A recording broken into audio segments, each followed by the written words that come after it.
वर्तमान देखंतु भत्ता टंका को नहीं दुईटा नुआ अपडेट आसी जहाँकि राज्य सरकार तरफ सबू भत्ता पाउथबा हिताधिकारी मानक पई दुईटा नुआ अपडेट जहाँकि घोषणा करचंती।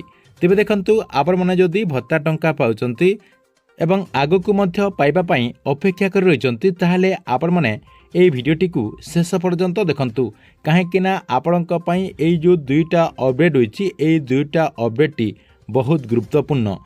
कहबाक गले आपण मानकू समस्तंकु एई दुईटा अपडेटटी को निहाती जानिबा पई पड़िबो जहाँकि आपण मानकू मु एई वीडियो माध्यम रे एई दुईटा अपडेट विषय रे पूरा अपडेटटी जणेदेबी। सेतिपई वीडियोटी को बिना स्किप करिकि शेष पर्यंत देखंतु। ता पूर्वरु वीडियो को गोटे लाइक कर दियंतु एवं जो माने चैनल टी को एजाय सब्सक्राइब करनाहंती चैनल टी को सब्सक्राइब कर दियंतु।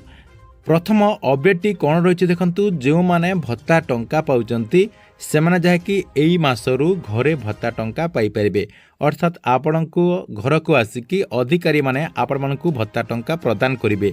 क्यों माने घरे भत्ता टंका पाइबे देखंतु जो माने सरकार तरफ आपणकर कैश माध्यम रे भत्ता टंका पाउथिले अर्थात सरकार तरफ जो 15 तारिख रे आपण मानकू भत्ता टंका कैश माध्यम रे आपणक जो पंचायत रही पंचायत ऑफिस रे दिया जाउतला एवं आपण माने जो पंचायत को जाइकी भत्ता टंका नहीं आसतिले सेमिति आपण मानकू जीवा पई पड़िबो नाही काहेकिना सरकार तरफ एबे आपणकर नुआ नियम करा जायछि। ग्रीष्म प्रवाह को दृष्टि रखी राज्य सरकार जाकी एई नुआ नियमटी को लागू करिसंती। सेति पई आपण मानक घर को आसिकी अधिकारी माने जाकी आपण मानकू भत्ता टंका प्रदान करिवे एवं जो माने आपणकर ऑनलाइन माध्यम रे टंका पाउतले अर्थात आपणकर बैंक अकाउंट रे जो मानकू टंका दिया जाउतला सेमिति आपण माने टंका पाई परिबे अर्थात आपणकर बैंक अकाउंट रे जेमिति टंका आसुतला आपण माने सेमिति टंका पाइबे एवं जो माने कैश रे जहाँकि टंका पाउतले से माने जहाँकि आपणक घरे टंकाटी पाई परिबे आपणक घर को आसिकी अधिकारी माने आपण मानकू जहाँकि सीधा सलक आपणकर भत्ता टंका प्रदान करिवे। एटा थिले आपणकर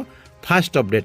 2 नंबर अपडेट टी कोन रहिछि देखंतु 2 नंबर अपडेट होइछि एठी आपण माने स्क्रीन माध्यम रे देखि पारथुबे।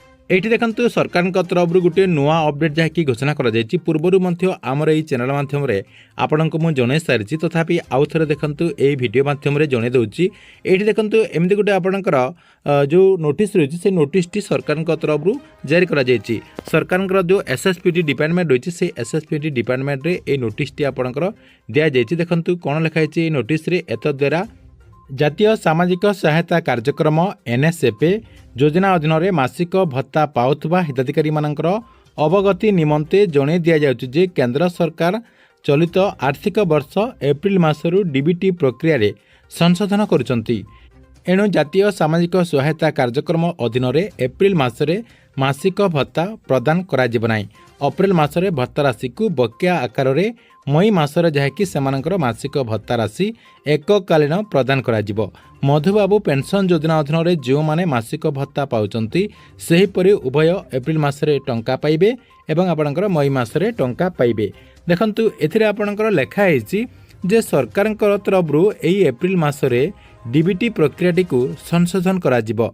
जो माने एनएसएपी रे अर्थात आपणकर जो जातीय सामाजिक सहायता कार्यक्रम अधीन रे भत्ता टंका पाउचंती से माने जहाँकि एई एप्रिल मासरे टंका पाई परिबे नाही। मुख्य कथा कहबाक गले जो माने अकाउंट रे टंका पाउचंती एप्रिल मासरे टंका पाइबे नाही आपणको जहाँकि मई मासरे 2 मासर जहाँकि टंका दिया जिवो एवं जो माने मधुबाबू पेंशन योजना अधीन रे टंका पाउचंती जेमिति आपण मानकू टंका दिया जाउछि सेमिति जहाँकि आपण माने एथर मध्य टंका पाई परिबे। एटा आपणक पई दुईटा अपडेट थिला। आपण मानकू वीडियोटी केमति लागिला कमेंट बॉक्स रे निश्चय गुडी कमेंट करंतु एवं प्रत्येक दिन गवर्नमेंट नुआ नुआ योजना गुड़िकर इनफॉरमेशन गुड़िक जानिबा पई चाहुतिले हमर ए जो चैनल रहिछि एई चैनल टी को सब्सक्राइब करके रेगुलरली देखुतांतु।